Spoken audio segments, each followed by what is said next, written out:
Kota Cirebon harus kondusif, ya. Semua serahkan ke proses hukum. Kota Cirebon harus kondusif. Pesan saya, ya. Kalimat singkat itu diucapkan mantan Wali Kota Cirebon, Nasruddin Aziz, saat digiring menuju mobil tahanan Kejaksaan Negeri Kota Cirebon, Senin, tanggal 8 September tahun 2025 sore.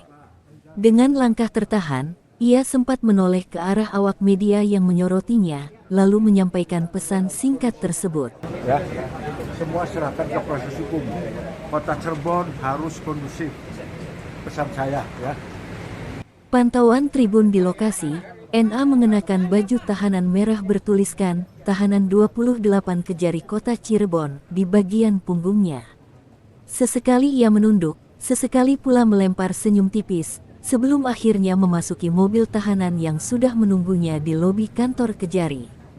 Sebelumnya, NA dihadirkan dalam konferensi pers penetapan tersangka kasus korupsi pembangunan gedung sekretariat daerah Setda Kota Cirebon. Kepala Kejari Kota Cirebon, M. Hamdan S., memimpin langsung konferensi pers tersebut.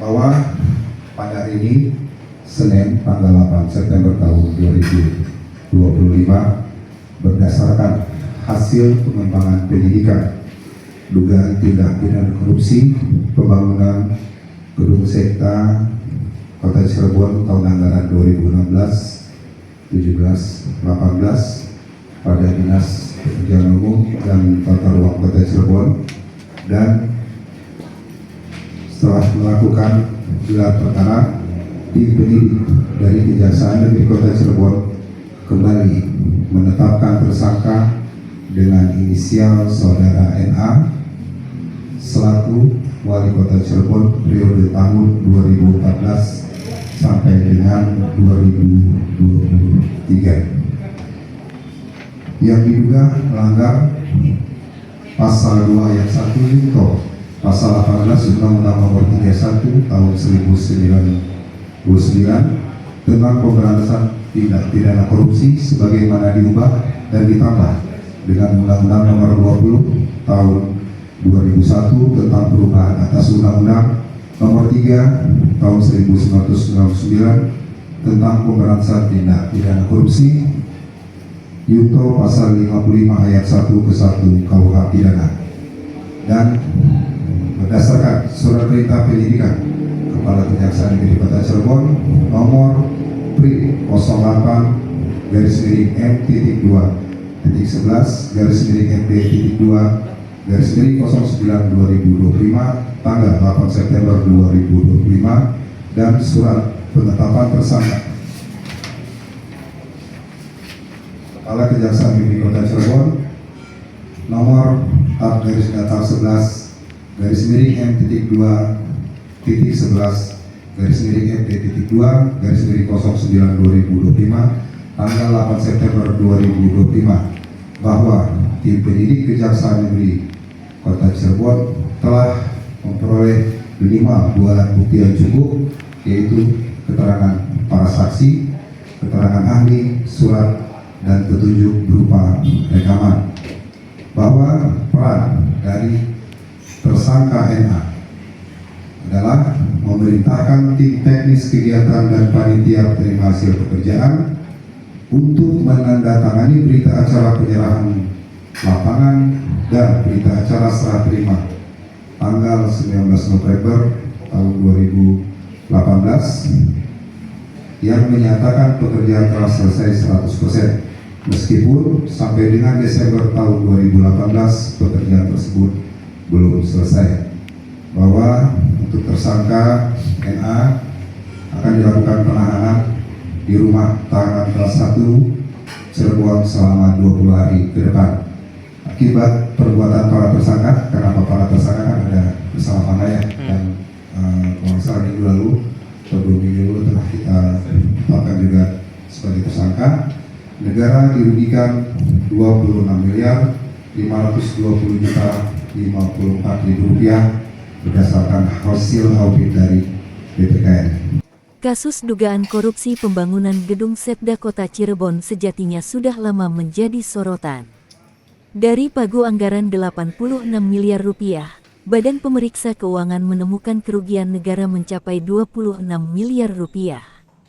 Tim penyidik juga mencatat adanya kelebihan pembayaran dan denda keterlambatan yang nilainya menembus 11 miliar rupiah.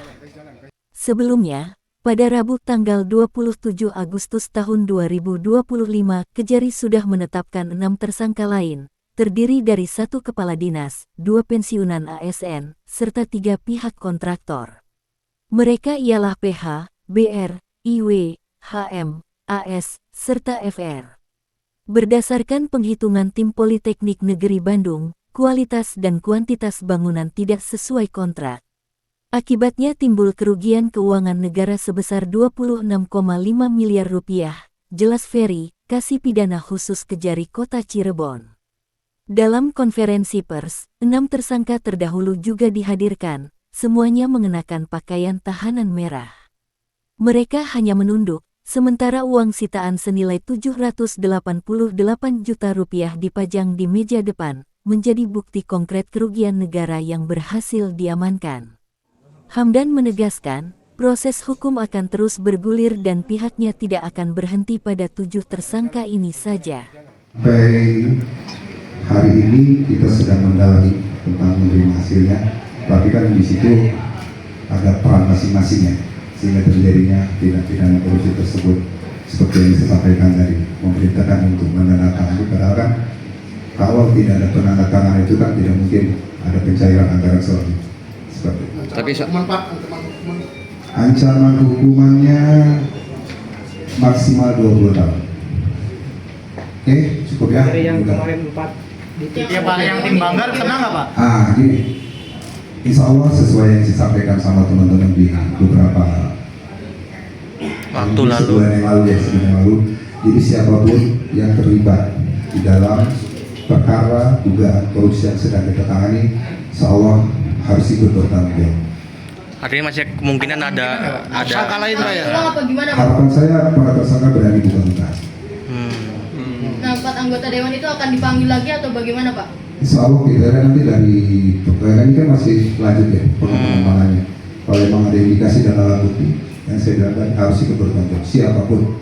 Nah kini ditahan di rumah tahanan kelas 1 Cirebon selama 20 hari ke depan, terhitung sejak 8 hingga tanggal 27 September tahun 2025, berdasarkan surat perintah penahanan nomor Prin 11 M pukul 2.11 FET tanggal 2 September tahun 2025.